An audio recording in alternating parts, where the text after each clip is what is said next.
Si tu sens que tu as en toi l'élan de créer, l'envie de créer, peut-être même que tu as déjà composé quelques morceaux, etc., mais que tu te sens bloqué par le fait de passer le cap de sortir ces morceaux parce que tu as super peur du regard des autres, de leur déplaire, de prendre des critiques, etc., cette vidéo est pour toi. Bonjour à tous, bienvenue sur ma chaîne The Artist in Progress. Je m'appelle Myriam Barbet et sur cette chaîne, on va parler d'inspiration, de créativité, de composition, de se connecter à soi pour pouvoir créer quelque chose qui nous ressemble avant tout et avec lequel on soit aligné. Donc si ce sont des thématiques qui vous intéressent, n'hésitez pas à vous abonner à ma chaîne.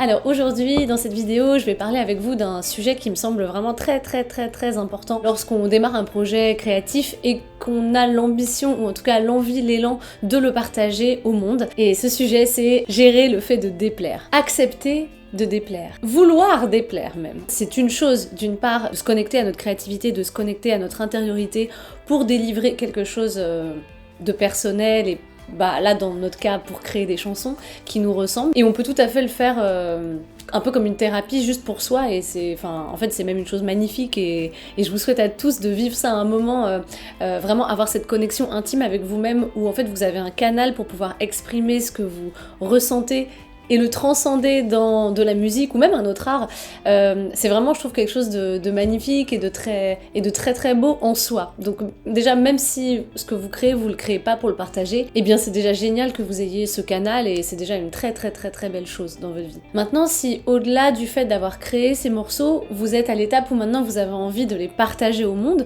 ou peut-être même que vous les avez pas encore terminés, mais que c'est déjà dans votre tête cette idée de, vous sentez que vous avez envie de communiquer avec le monde extérieur à travers ces morceaux, à travers cette musique, eh bien ça va être très important que vous travaillez un petit peu sur votre rapport au fait de déplaire parce que on va pas pouvoir y couper, ce que vous allez faire va forcément plaire à des gens et déplaire à d'autres. C'est comme ça, c'est comme tout en fait dans la vie, tout n'est pas fait pour tout le monde et c'est ok. Donc aujourd'hui on va parler un peu de ça, je vais essayer de vous aider à trouver des clés pour vous connecter à ce que vous êtes et pour justement franchir ce cap et vous sentir plus libre en fait par rapport au regard des autres. Alors la première chose déjà qui va être essentielle pour vous sentir bien par rapport à votre création et accepter le regard des autres, c'est déjà l'ancrage. Évidemment, c'est la base de tout et je pense que, là je parle de musique et de composition, mais franchement je pense que ça s'applique à peu près tout dans la vie, c'est vraiment l'ancrage et l'alignement. Donc en fait, plus vous êtes ancré dans ce que vous avez fait, plus ce que vous avez créé, c'est quelque chose qui a du sens pour vous, c'est quelque chose de personnel, c'est quelque chose de profond, c'est quelque chose qui vous ressemble et en fait à 100% vous savez pourquoi vous l'avez fait. Évidemment, c'est déjà beaucoup plus facile d'être sûr de vous et d'être de faire face en fait aux éventuelles critiques, aux éventuelles personnes qui vont pas aimer ce que vous faites, etc.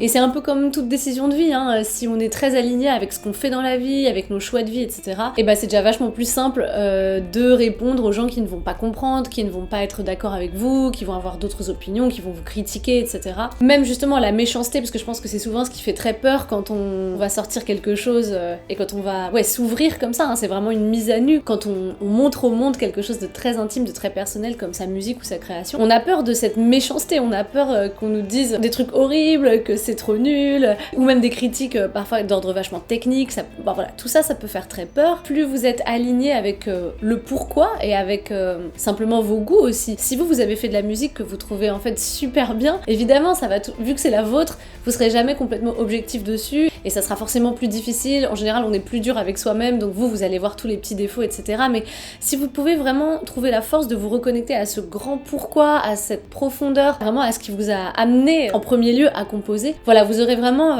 je vais pas dire une armure, mais en tout cas une grande force intérieure qui vous permettra d'accueillir ces avis extérieurs avec plus de distance. Et l'idée c'est vraiment que ça vous glisse un peu dessus, c'est que les gens pensent ce qu'ils veulent, mais que vous sachiez pourquoi vous l'avez fait. Donc ça c'est vraiment l'importance de l'ancrage et de l'alignement, je pense que c'est vraiment hyper essentiel et la base. Donc déjà, demandez-vous si vous avez très peur du regard extérieur. La première question à se poser, c'est est-ce que j'ai juste peur du regard extérieur parce que j'ai peur que ça ne plaise pas aux autres, j'ai peur du regard des autres, etc. Ou est-ce que déjà c'est le reflet d'un regard de vous-même sur votre création? Est-ce que vous êtes en train de peut-être réaliser que vous n'êtes pas si aligné que ça avec ce que vous avez fait? Ça peut arriver, ou vous avez, vous avez évolué et finalement ça ne correspond plus à ce que vous ressentez. Il peut y avoir plein de choses. Mais en tout cas, si vous êtes en paix vraiment vous avec votre création, évidemment ça va être beaucoup plus simple de la défendre et de faire face aux critiques extérieures. La deuxième chose qu'il est très important de comprendre, je pense, pour faire face au regard des autres, c'est de comprendre en fait la dynamique de l'attraction et du rejet. Dites-vous simplement que lorsque les gens ne résonnent pas avec ce que vous avez créé, avec ce que vous avez fait, c'est tout simplement qu'ils ne sont pas au même endroit de leur vie. C'est ça que ça veut dire en fait. Parce que vous, quand vous créez quelque chose, en fait c'est une libération énergétique, émotionnelle. Dans votre chanson, vous allez mettre quelque chose que vous avez besoin d'exprimer. Et ben quand la personne en face, ça lui parle pas, c'est juste que elle, à ce moment de sa vie, ce n'est pas ça qu'elle a besoin d'exprimer. Voilà. Tout simplement.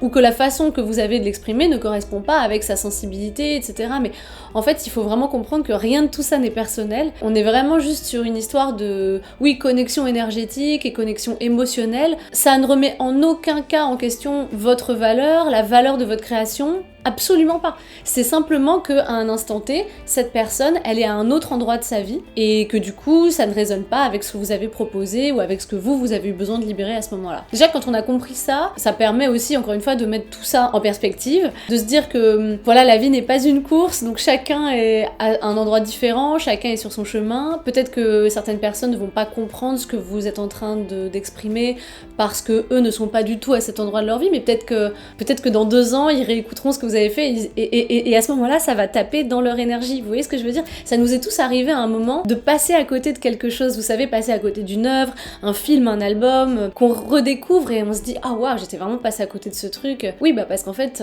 voilà, vous n'étiez pas à ce moment-là aligné émotionnellement ou énergétiquement avec cette œuvre-là. Voilà, faut comprendre que tout ça, c'est hyper mouvant, donc même quelqu'un qui vous critique hyper durement à un instant T, si ça se trouve, elle va adorer ce que vous ferez l'année prochaine, donc voilà, ne vous arrêtez pas pour elle, ça serait un peu dommage. Une autre chose qu'il faut avoir en tête, c'est qu'il y a autant d'opinions que de personnes sur Terre, littéralement. Ne vous arrêtez pas à quelques critiques, même si je sais qu'on a toujours tendance, ça c'est un peu un biais, on a toujours tendance évidemment à retenir le négatif, à être plus heurté, même si 10 personnes nous disent c'est génial ce que tu fais, la personne qui te critique, c'est ça que tu vas retenir. En fait, essayez vraiment de garder à l'esprit que une critique c'est juste une personne et c'est juste un avis, et même d'ailleurs si vous en avez plus que ça, en fait c'est pas très grave quoi.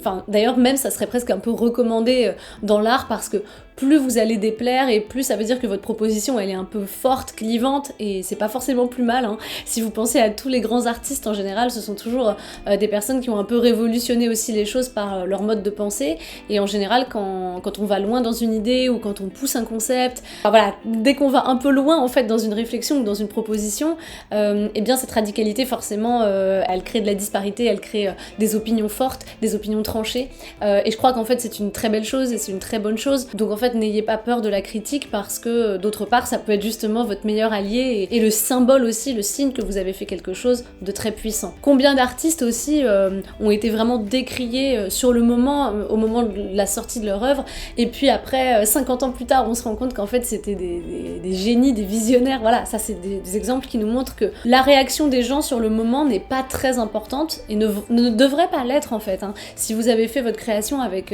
vos tripes, avec le cœur et que vous savez pourquoi vous l'avez faite, il faudrait essayer d'adopter une espèce de posture un peu stoïcienne quoi, il faudrait que tout ça coule un peu sur nous, c'est pas forcément facile tous les jours mais je pense que c'est vraiment ce à quoi il faut aspirer. Donc voilà, l'avis des gens, il faut s'en foutre un peu quoi, conclusion. Un petit exemple par rapport à ça que je vous partage mais je trouve qu'il est assez parlant, quand j'ai sorti mon premier album, je me suis servi de la plateforme Groover, vous connaissez peut-être, c'est une plateforme qui permet d'envoyer ses morceaux à différents journalistes, blogueurs, etc. Pour la faire découvrir, et les gens ont une semaine pour répondre, pour donner leur avis sur ce qu'on a fait, et c'était très très drôle parce que j'avais proposé un morceau qui s'appelle Respect, qui est extrait de mon premier album, et c'est un morceau dans lequel il y a énormément de colère, c'est un morceau féministe très engagé, que j'ai écrit à un moment où j'avais énormément de colère en moi, donc c'est un morceau très intense dans lequel je hurle, il y a des tenues de notes, enfin voilà, c'est vrai que c'est un morceau qui est assez radical, et c'est rigolo parce que littéralement, je sais pas, j'ai dû contacter une vingtaine de personnes et dans la semaine, je recevais les critiques. En gros, c'était un coup oui, un coup non, un coup c'est trop, un coup c'est pas assez. Bon, il y avait aussi plein de gens qui ont trouvé ça très bien, hein, mais c'était rigolo parce que vraiment, il y avait autant d'avis que de personnes, et parfois, limite, les avis se contredisaient totalement. Par exemple, une personne disait ouais, ça crie un peu trop pour moi, bon, ce que je comprends très bien, hein. Et une autre personne, genre, c'est hyper intense, j'adore, mais je pense que ça aurait pu être encore plus. Une autre personne, genre, je trouve que la voix ouais c'est super mais la production mériterait un peu plus de ci ça. L'autre personne, pas fan de la voix mais par contre la production géniale. Enfin vous voyez, en gros ça m'avait fait trop rire parce que je me suis dit, il y a vraiment pas de vérité hein, comme quoi c'est... il y a vraiment autant d'avis que de gens, tous les avis sont dans la nature. Et voilà, pour conclure, juste pour vous dire que tout ça en fait n'a pas beaucoup d'intérêt. Restez focalisés plutôt sur ce que vous avez à dire, sur l'alignement que vous avez avec vos morceaux et avec votre musique. D'ailleurs pour conclure sur ce morceau Respect, au final j'ai quand même eu énormément de femmes qui m'ont dit que cette chanson les avait aidées à exprimer de la colère, à exprimer des choses enfouies, et en fait moi c'est ça mon but. Et en fait même s'il y a juste 2 personnes que ça aide, en vrai ça me va très bien. Et s'il y a 50 personnes à côté qui passent à côté parce que en fait ce n'est pas leur vécu, ce n'est pas leur énergie, c'est très bien, c'est pas grave. Alors une fois qu'on a fait la paix avec cette idée de plaire ou de déplaire, je pense qu'une chose qui est importante à garder à l'esprit à partir du moment où vous voulez sortir votre musique et la proposer aux autres, c'est de se débarrasser en fait de notre ego. Voilà. C'est-à-dire, une fois que vous avez sorti cette chanson de vous, quoi, c'est un peu comme une libération énergétique, une libération émotionnelle. Vous avez fait ce travail de sortir cette chanson, de sortir cette émotion de vous. Maintenant, essayez de penser comme ça. Ce moment consacré à cette chanson, ça vous a permis de libérer quelque chose. Maintenant, comment est-ce que vous pouvez, entre guillemets, passer, passer le mot et passer cette énergie aux gens autour de vous. Plutôt que d'être focalisé sur soi et sur sa valeur et sur la validation des autres, etc. Comment est-ce que je peux au contraire oublier ma propre personne et me dire que si cette chanson, ça m'a aidé de l'écrire et que moi, ça m'a fait du bien de libérer cette énergie, ce texte, cette émotion, etc.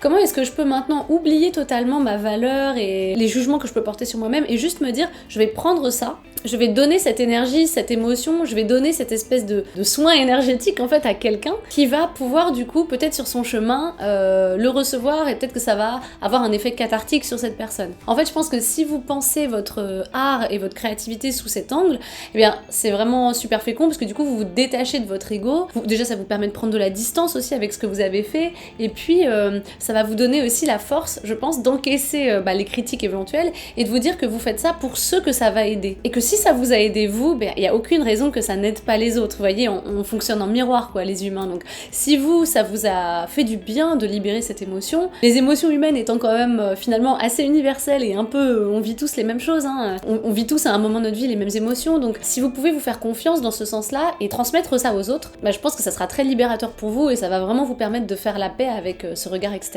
et vous dire que voilà, plaire ou déplaire finalement c'est pas vraiment la question. Mais la question c'est comment est-ce que je peux aider les autres, comment est-ce que je peux contribuer, comment est-ce que je peux transmettre ce que j'ai à transmettre de beau et puis ceux qui en ont besoin en fait s'en saisiront. Après il faut avoir cette espèce de foi quoi, et de confiance dans le fait que, un peu comme tout dans la vie, si vous êtes aligné avec avec ce que vous proposez, avec ce que vous faites, vous allez rencontrer des gens qui vont être un peu sur la même fréquence quoi. Donc voilà, si je sors un morceau qui est, je sais pas moi par exemple hyper mélancolique et que je l'ai écrit dans un moment où par exemple je sais pas moi j'étais en deuil, et bien je peux avoir confiance dans le fait que cette émotion étant universelle, les gens qui sont en train de traverser un deuil un peu à n'importe quel moment pourront peut-être tomber sur cette chanson et ça peut résonner avec eux. Et c'est pour ça qu'on le fait, voilà. C'est pas pour avoir 10 000 followers ou je sais pas quoi.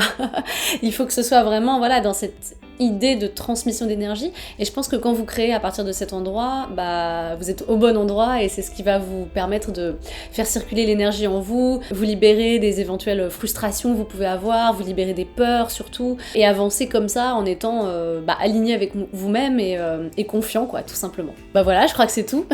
Donc en conclusion, voilà, le fait de déplaire ça peut vraiment être même un allié, vous pouvez travailler avec cette force-là. L'idée que si ça déplaît à certaines personnes, eh bien c'est que voilà, ce sont pas des gens qui sont censés raisonner avec votre propos et vraiment justement avancer dans la confiance en étant vraiment persuadé que peu importe ce que vous avez à dire, il y aura forcément des gens autour qui recevront votre message et que ça aidera et que ça touchera. Voilà. Merci de m'avoir écouté, j'espère vous avoir aidé avec cette vidéo, c'est tout pour aujourd'hui. N'hésitez pas si ça vous a plu, si ça vous a aidé à vous abonner à ma chaîne The Artist in Progress.